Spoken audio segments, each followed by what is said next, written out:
اور فضل جو ہے ہر رات آپ کے لیے وہاں پر ایک تشت میں کھانا بھیجتا حضرت کے لیے، اور کسی اور جگہ سے آپ کے لیے کھانا نہیں آنے دیتا تھا۔ چوتھی رات جب تشت تام لے کر آیا تو امام مظلوم نے سر آسمان کی طرف بلند کیا اور عرض کیا، خداوند تو جانتا ہے کہ اگر آج سے پہلے ایسا کھانا تھا تو البتہ اپنی ہلاکت پر اعانت کرنے والا ہوتا، اور آج رات یہ کھانا کھانے میں مجبور اور معذور ہوں۔ جب آپ نے وہ کھانا کھایا تو زہر کا اثر آپ کے بدن شریف میں ظاہر ہوا، اور آپ نے جو ہے آپ بیمار ہو گئے۔ جب دن ہوا تو آپ کے لیے ایک طبیب لے آئے۔ جب طبیب نے آپ سے حالت پوچھی تو آپ نے کوئی بھی جواب نہ دیا۔ جب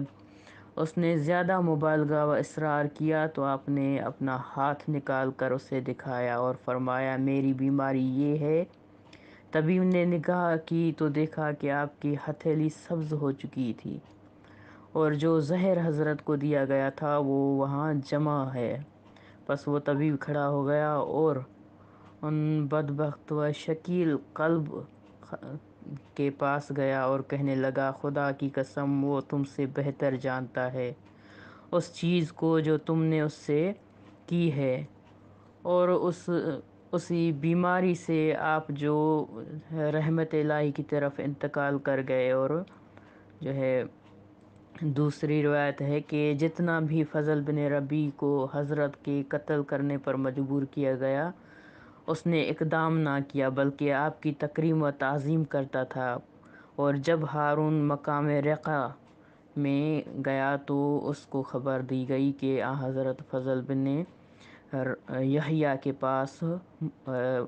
مکرم و معظم ہیں، وہ آپ کی نسبت اہانت و جو ہے امام کی اہانت جائز نہیں سمجھتے، تو مسرور خادم کو خط لکھا کہ فوراً بغداد کی طرف بھیجا کہ خبر کی بغیر اچانک فضل کے گھر جا کر حضرت کی حالت کا مشاہدہ کرے، اور اگر ایسا ہی ہو جیسا کہ لوگوں نے ان سے کہا ہے تو ایک خط عباس بن محمد اور دوسرا سندھی بن شاہق کو دو کہ جو کچھ میں نے لکھا ہے اس میں وہ اس پر عمل کریں۔